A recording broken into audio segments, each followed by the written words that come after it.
My name is Dr. Alicia Hines. I'm here today to discuss with you how to place post-procedural collars, cones, and other ways to keep your pet from chewing areas that we don't want them to get to.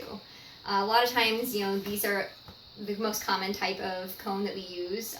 They are Elizabethan collars, also known as the cone of shame.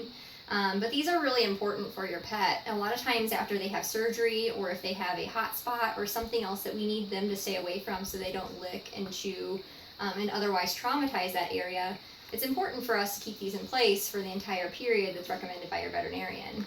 These collars oftentimes are already in place on your pet when they go home, but a lot of animals are really good at getting them off. So in case that happens for you at home, I want to show you some tips on how to replace them on your pet. Most of the time we put some gauze in between these little loops so that keeps them on their head. A lot of times they'll come untied, they'll break. You can always replace those or feed their collar through these to help keep them on more securely. But once the cone is already off, this is how we put them back on the pet. A lot of times we'll have someone hold the head in place. They do just slip over their pet's head as long as their head is reasonably smaller than their whole of the collar. So what we'll do is just try not to poke them in the eye. Slip this over here and you pull their ears through.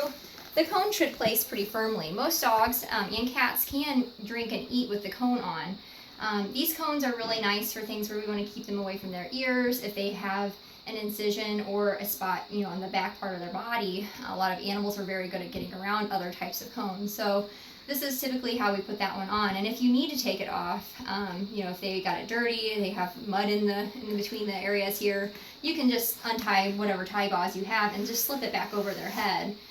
Don't keep it off very long if you need to clean it though, and have someone watch them, because we don't want them to take the opportunity to get at the site we're trying to avoid. This is just one type of collar, and a lot of dogs sometimes can undo the whole thing altogether. So I was just going to show you briefly how we put them together. They do have instructions here that label them bottom and top so that you can put them back in order here. And then they have a nice, instructions here where you can weave the plastic part in and out of the collar to put it back together.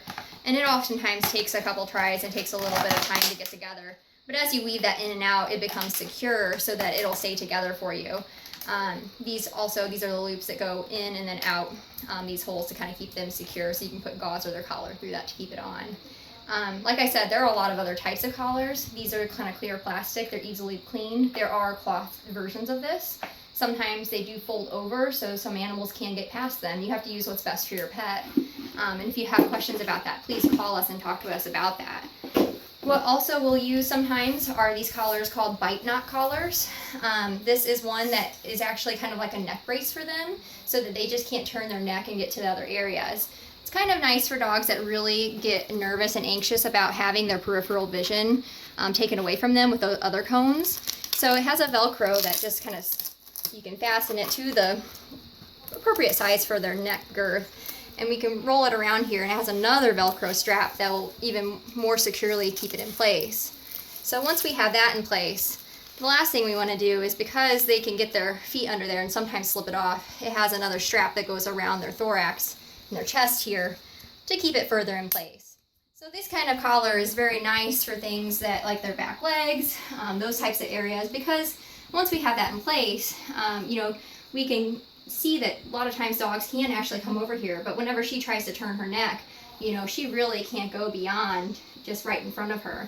So that's something that's nice, that she can't do that, and she's being very good. I'm trying not to tease her, but that's a very good demonstration on how she cannot get to back areas like this, whereas in some other cones and collars, they may be able to get around.